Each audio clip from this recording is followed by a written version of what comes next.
달빛이 유난히 창백하게 내려앉은 경복궁의 밤이었습니다. 신임 나인 서인은 떨리는 손으로 차가운 마룻바닥을 닦고 있었지요. 그녀가 이곳에 들어온 이유는 단 하나, 며칠 전 싸늘한 주검으로 발견된 언니의 억울함을 풀기 위해서였습니다. 사람들은 언니가 우물에 몸을 던졌다고 했지만 서인은 알고 있었습니다. 언니는 결코 스스로 목숨을 끊을 사람이 아니었으니까요. 청소를 하던 서인의 손끝에 무언가 딱딱한 것이 걸렸습니다. 그것은 마루 틈새에 끼어있던 말라 비틀어진 붉은 작약 꽃잎과 기이한 문양이 새겨진 놀이개였습니다. 이것은 분명 언니의 것이었습니다. 서인은 주위를 두리번거렸습니다. 누군가 자신을 지켜보는 듯한 서늘한 기운이 등골을 스치고 지나갔습니다. 궁궐의 어둠 속에서 보이지 않는 눈동자들이 그녀를 주시하고 있었던 것입니다. 서인은 놀이개를 품속 깊이 감추며 다짐했습니다.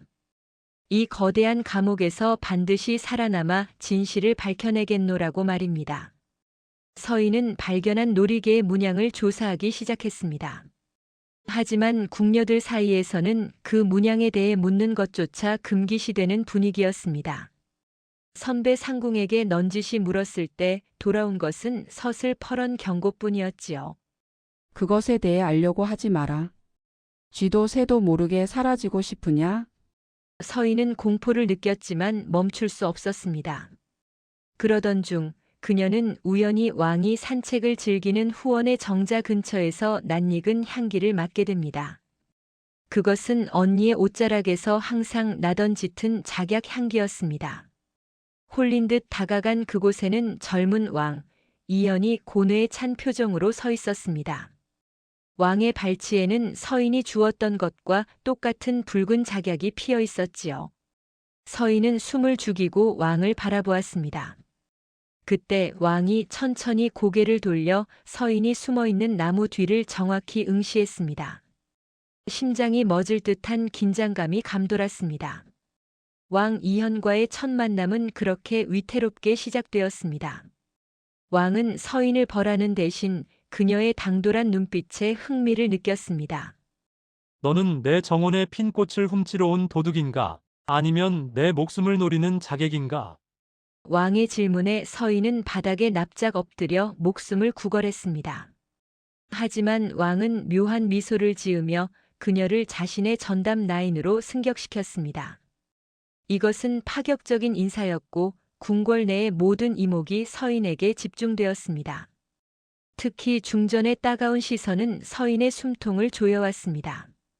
서인은 왕의 곁에 있으면 언니의 죽음에 대한 단서를 더 빨리 찾을 수 있을 것이라 생각했습니다. 그러나 왕의 침소에 든 첫날 밤 서인은 왕의 잠꼬대를 듣고 경악을 금치 못했습니다. 미안하다. 연아. 나를 용서하지 마라. 연하는 바로 죽은 언니의 이름이었습니다. 왕이 언니를 알고 있었다니 도대체 둘 사이에는 무슨 일이 있었던 것일까요? 왕이 언니의 이름을 불렀다는 사실은 서인을 혼란에 빠뜨렸습니다. 왕이 범인일지도 모른다는 의심과 그가 보여주는 다정한 모습 사이에서 서인의 마음은 갈대처럼 흔들렸습니다. 한편 서인의 승진을 질투한 동료 나인들의 괴롭힘은 날로 심해졌습니다. 그녀의 신발에 유리 조각을 넣거나 식사에 상한 재료를 섞는 등 악랄한 짓들이 계속되었습니다. 하지만 서인은 굴하지 않았습니다. 오히려 그들을 이용하여 정보를 수집하기 시작했지요. 그러다 서인은 탕약청에서 수상한 움직임을 포착합니다. 매일 밤 은밀하게 왕의 탕약에 정체불명의 가루를 타는 의녀를 목격한 것입니다. 그 가루의 냄새는 붉은 작약의 향과 비슷했습니다. 서인은 직감했습니다. 이것은 단순한 병이 아니라 누군가 왕을 천천히 독살하고 있다는 것을요. 서인은 이 사실을 왕에게 알릴지 아니면 이를 이용해 범인을 잡을지 선택의 기로에 섭니다. 서인은 왕을 구하기로 결심했습니다. 그녀는 기지를 발휘해 독이 든 탕약을 엎지르는 척하며 왕이 마시는 것을 막았습니다. 왕은 서인의 의도를 눈치채고 은밀히 그녀를 불렀습니다. 네가 무엇을 보았느냐?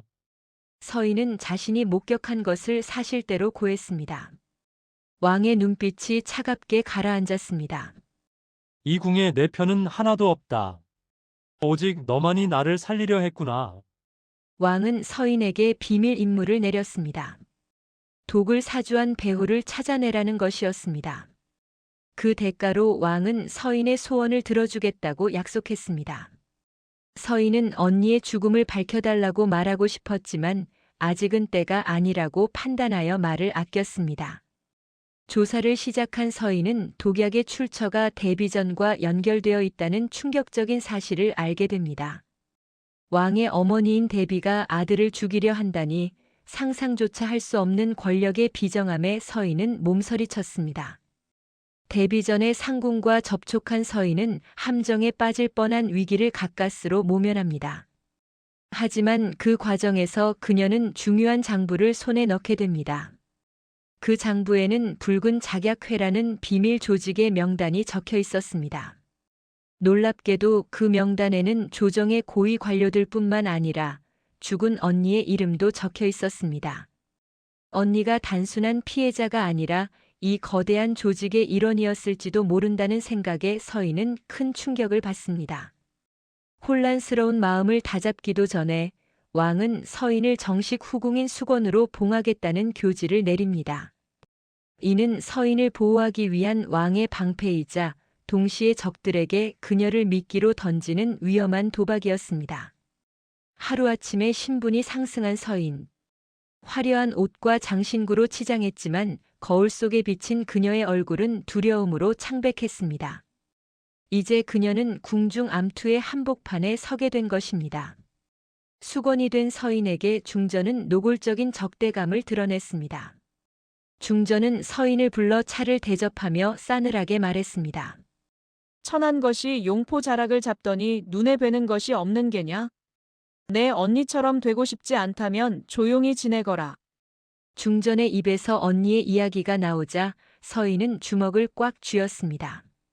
중전 역시 언니의 죽음에 대해 무언가 알고 있는 것이 분명했습니다. 한편 왕은 서인에게 점점 더 의지하기 시작했습니다.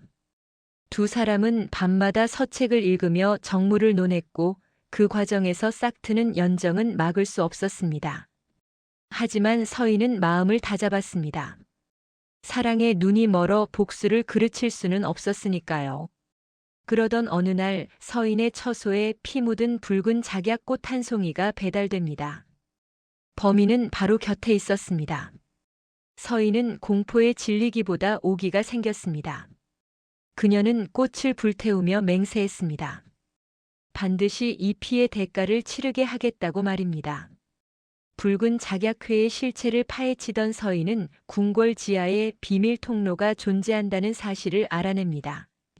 옛 지도를 뒤져 입구를 찾아낸 그녀는 늦은 밤 호위무사 몰래 지하로 내려갔습니다. 습하고 어두운 통로 끝에는 거대한 밀실이 있었고 그곳에서는 가면을 쓴 자들이 회합을 갖고 있었습니다. 서인은 숨을 죽이고 그들의 대화를 엿들었습니다. 왕을 폐위시키고 새로운 세상을 열어야 한다. 그들의 목소리는 서인에게 익숙한 목소리들이었습니다. 그때 누군가 서인이 숨어 있는 곳을 가리켰습니다. 쥐새끼가 들어왔구나. 서인은 필사적으로 도망쳤습니다. 미로 같은 지하 통로를 달리며 그녀는 살기 위해 발버둥 쳤습니다. 막다른 길에 다다랐을 때 누군가 그녀의 팔을 낚아채 비밀 공간으로 끌어당겼습니다. 놀란 서인이 고개를 들자 그곳에는 뜻밖의 인물이 서 있었습니다. 바로 평소 서인을 괴롭히던 선배 상궁이었습니다. 그녀는 입에 손가락을 대며 조용히 하라는 신호를 보냈습니다. 선배 상궁은 서인을 구해주며 충격적인 진실을 털어놓았습니다. 그녀 역시 죽은 언니와 친한 사이였으며 언니가 남긴 증거를 찾기 위해 붉은 작약회에 잠입해 있었다는 것입니다. 상궁은 서인에게 언니가 남긴 암호문을 건넸습니다. 왕을 믿지 마라. 모든 것은 거짓이다. 암호문의 내용은 서인의 세상을 무너뜨리기에 충분했습니다.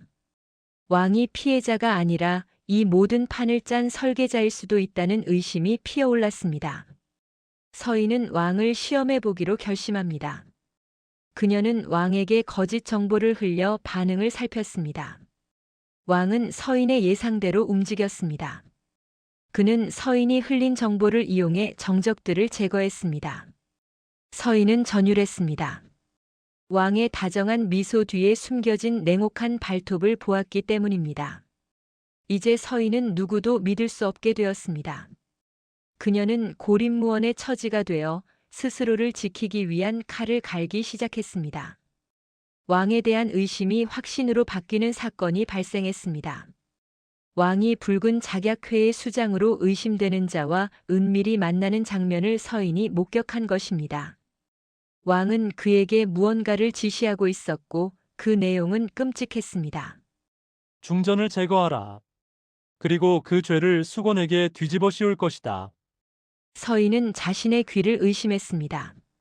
왕은 서인을 사랑한 것이 아니라 중전을 몰아내고 정권을 장악하기 위한 도구로 이용했던 것입니다. 배신감에 치를 떨던 서인은 역으로 왕을 칠 계획을 세웁니다. 그녀는 중전을 찾아가 모든 사실을 고백하고 동맹을 제안합니다. 어제의 적이 오늘의 동지가 되는 순간이었습니다. 중전은 처음에는 서인을 의심했지만 서인이 내민 증거들을 보고 손을 잡기로 합니다. 두 여인은 왕이라는 거대한 권력에 맞서 살아남기 위한 위험한 연극을 준비합니다. 궁궐은 폭풍 전야의 고요함에 휩싸였습니다. 서인과 중전의 반격이 시작되었습니다. 왕이 중전을 독살하려던 계획 당일 중전은 독을 마신 척 쓰러졌습니다. 왕은 계획대로 서인을 범인으로 몰아세우려 했으나 서인은 미리 준비해둔 증인들을 내세워 상황을 반전시켰습니다. 독약이 왕의 최측근 내관의 방에서 발견된 것입니다. 왕은 당황한 기색이 역력했지만 이내 표정을 바꾸고 내관을 희생양으로 삼아 꼬리를 잘랐습니다. 서인은 왕의 비정함에 다시 한번 혀를 내둘렀습니다. 하지만 이 사건으로 인해 왕의 입지는 좁아졌고 조정 대신들은 왕을 의심하기 시작했습니다. 서인은 이 틈을 타 언니의 죽음에 대한 재조사를 요청합니다. 여론에 밀린 왕은 어쩔 수 없이 재조사를 허락합니다. 서인은 수사관들과 함께 언니가 사망했던 우물을 다시 조사했고 그곳에서 결정적인 단서인 왕의 옥새가 찍힌 밀서를 발견합니다. 이제 진실은 코앞에 다가왔습니다. 밀서에는 언니가 왕의 명령으로 불법적인 자금을 세탁하고 있었다는 내용이 담겨 있었습니다. 언니는 왕의 비밀을 너무 많이 알게 되어 토사구팽 당한 것이었습니다. 서인은 분노로 이성을 잃을 뻔했지만 더 큰 복수를 위해 차가운 이성을 되찾았습니다. 그녀는 이 밀서를 바로 공개하지 않고 왕을 압박하는 카드로 사용하기로 합니다. 서인은 밤늦게 왕을 찾아가 밀서의 일부를 보여주었습니다. 왕의 얼굴은 사색이 되었습니다. 내가 원하는 것이 무엇이냐? 왕이 떨리는 목소리로 물었습니다. 서인은 왕의 눈을 똑바로 쳐다보며 말했습니다. 저를 왕비로 만들어 주십시오. 중전을 패하고 저를 그 자리에 앉히십시오. 그것은 권력욕 때문이 아니라 왕을 가장 높은 곳에서 가장 비참하게 끌어내리기 위한 서인의 계략이었습니다. 왕은 서인의 대담한 요구에 당황했지만 자신의 약점이 잡힌 이상 거절할 수 없었습니다. 중전 폐위 논의가 조정에서 불같이 일어났습니다. 서인은 마쿠에서 신료들을 회유하고 협박하며 자신의 세력을 넓혀갔습니다. 그녀는 더 이상 순진한 궁녀가 아니었습니다. 권력의 맛을 본 서인은 점점 변해가고 있었습니다. 중전은 서인의 계획대로 패비가 되어 궁을 떠났지만 떠나기 전 서인에게 묘한 말을 남겼습니다. 괴물과 싸우기 위해 괴물이 되지는 말게나. 그 말은 서인의 가슴에 깊이 박혔습니다. 서인이 왕비 책봉식을 앞둔 어느 날 그녀는 죽은 줄 알았던 언니의 필체로 쓰인 편지를 받게 됩니다. 나는 살아있다. 당장 멈추어라. 서인은 혼란에 빠졌습니다. 언니가 살아있다니. 그렇다면 지금까지 자신이 쫓았던 복수의 대상은 누구란 말인가?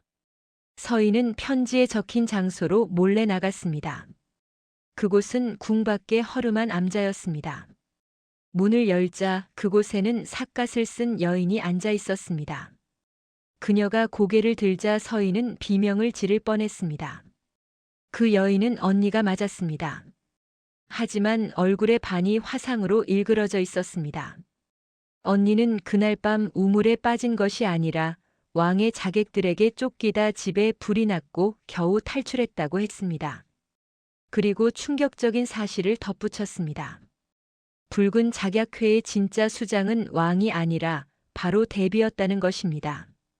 왕은 대비의 꼭두각시 노릇을 하며 살아남기 위해 발버둥 쳤던 것이고 언니를 죽인 척 위장하여 빼돌린 것도 왕이었다는 것입니다. 서인은 모든 진실을 알고 다리에 힘이 풀려 주저앉았습니다. 자신이 왕을 오해하고 그를 궁지로 몰아넣었다는 죄책감이 밀려왔습니다. 언니는 서인에게 말했습니다.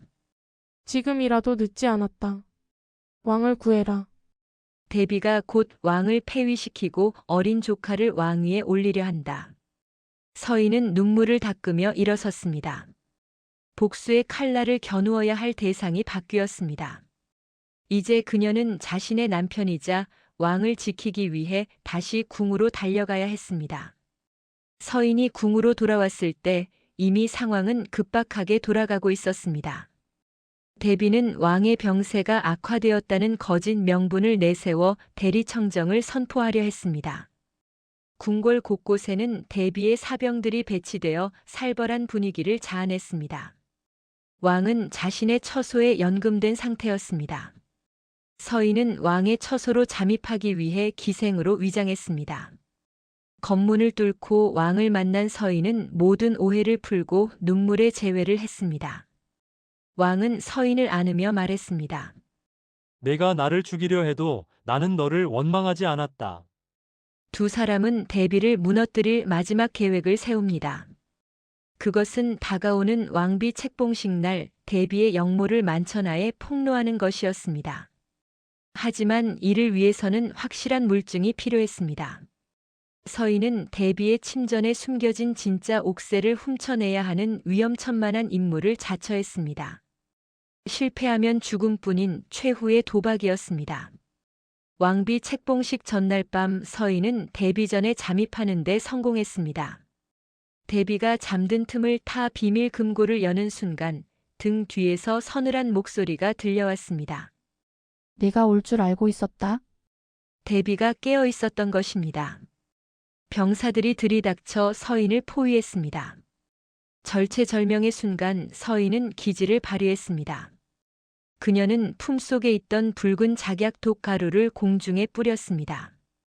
병사들이 고통스러워하는 사이 서인은 옥새를 챙겨 창문을 깨고 탈출했습니다. 지붕 위를 달리며 화살이 빗발치는 추격전이 벌어졌습니다. 서인은 어깨에 화살을 스치는 부상을 입었지만 멈추지 않았습니다. 그녀는 피를 흘리며 왕의 처소로 향했습니다. 그러나 왕의 처소 앞을 지키던 호위대장이 그녀를 가로막았습니다. 그는 대비의 사람이었습니다. 서인은 그에게 무릎을 꿇고 호소했습니다. 조선의 안위를 생각하시오. 진정한 충심이 무엇인지 판단하시오. 대장의 눈빛이 흔들렸습니다. 호위대장은 고뇌 끝에 길을 열어주었습니다. 서인은 피투성이가 된 채 왕에게 옥새를 전달했습니다. 날이 밝고 드디어 왕비 책봉식이 열렸습니다. 대비는 단상에 올라 왕의 무능함을 질타하며 폐위를 선언하려 했습니다. 그때 왕과 서인이 정복을 입고 당당하게 등장했습니다. 왕은 서인이 가져온 옥새를 들어보이며 외쳤습니다. 이 옥새가 증명한다. 대비가 역모를 꾸미고 왕권을 찬탈하려 했다. 그리고 대비가 작성한 반역의 문서들이 공개되었습니다. 조정 대신들은 술렁거렸고 대세는 순식간에 왕 쪽으로 기울었습니다. 당황한 대비는 자신의 사병들에게 공격 명령을 내렸지만 이미 마음을 돌린 호위대장이 대비의 사병들을 제압했습니다. 대비는 끌려나가면서도 저주를 퍼부었습니다. 이 피의 작약은 영원히 지지 않을 것이다. 그렇게 길고 길었던 대비의 시대는 막을 내렸습니다. 서인은 왕의 손을 잡고 승리의 숨을 내쉬었습니다. 모든 것이 끝난 줄 알았던 그날 밤 궁궐에 원인 모를 불이 났습니다. 대비의 잔당들이 마지막 발악으로 방화를 저지른 것입니다. 불길은 걷잡을 수 없이 번져 왕의 침전까지 위협했습니다. 혼란 속에서 서인은 왕을 찾아 헤맸지만 왕은 보이지 않았습니다. 그때 불길 속에서 누군가 서인을 불렀습니다. 살아남은 대비의 최측근 자객이 서인에게 칼을 겨누고 있었습니다. 서인은 맨손으로 그와 맞서 싸웠습니다. 위기의 순간 어디선가 날아온 화살이 자객의 가슴을 꿰뚫었습니다. 언니였습니다. 언니가 서인을 구하기 위해 불타는 궁궐로 뛰어든 것입니다. 어서 가라. 왕은 후원에 있다. 언니는 서인을 보내고 밀려드는 적들을 막아섰습니다. 언니, 서인은 울부짖었지만 언니는 미소 지으며 무너지는 기둥 뒤로 사라졌습니다. 서인은 눈물을 머금고 왕이 있는 후원으로 달렸습니다. 이것이 언니와의 마지막이 될 것임을 직감했습니다. 후원 정자에 도착한 서인은 연기를 마시고 쓰러져 있는 왕을 발견했습니다. 서인은 사력을 다해 왕을 업고 궁 밖으로 빠져나갔습니다.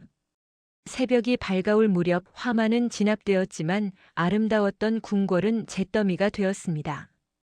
왕은 의식을 되찾았지만 서인의 품에서 흐느꼈습니다. 자신의 무력함 때문에 사랑하는 백성과 궁궐 그리고 서인의 언니까지 희생시켰다는 자책감 때문이었습니다. 서인은 왕의 얼굴을 감싸며 위로했습니다. 우리는 살아남았습니다. 폐허 위에서 다시 시작하면 됩니다. 며칠 후 불타버린 폐허 속에서 기적처럼 붉은 작약 한 송이가 피어난 것이 발견되었습니다. 사람들은 그것을 희생된 이들의 넋이라 불렀습니다. 서인은 그 꽃 앞에 언니가 좋아하던 술을 따르며 마지막 인사를 올렸습니다. 이제 복수는 끝났고 그녀에게는 지켜야 할 나라와 사랑하는 사람이 남았습니다. 세월이 흘러 궁궐은 재건되었습니다. 왕은 성군이 되어 나라를 다스렸고 그 곁에는 지혜로운 왕비 서인이 있었습니다. 그녀는 더 이상 두려움에 떠는 나인이 아니었습니다. 그녀는 내명부를 엄격하면서도 자애롭게 다스렸고 억울한 죽음이 없도록 제도를 정비했습니다. 어느 늦은 봄날 서인은 왕과 함께 후원을 거닐었습니다. 그곳에는 붉은 작약 대신 다양한 색깔의 꽃들이 만발해 있었습니다. 왕이 서인의 손을 잡으며 말했습니다. 그대 덕분에 나의 겨울이 끝나고 봄이 왔소. 서인은 미소 지으며 대답했습니다. 전하의 곁이 제게는 영원한 봄입니다. 바람이 불어와 꽃잎이 눈처럼 흩날렸습니다. 서인은 문득 하늘을 올려다보았습니다. 저 하늘 어딘가에서 언니가 자신을 지켜보고 있을 것만 같았습니다. 붉은 작약의 저주는 사랑과 희생으로 정화되어 이제는 전설이 되어 사람들의 입에서 입으로 전해질 것입니다. 이것이 붉은 작약의 궁궐 그 마지막 이야기입니다.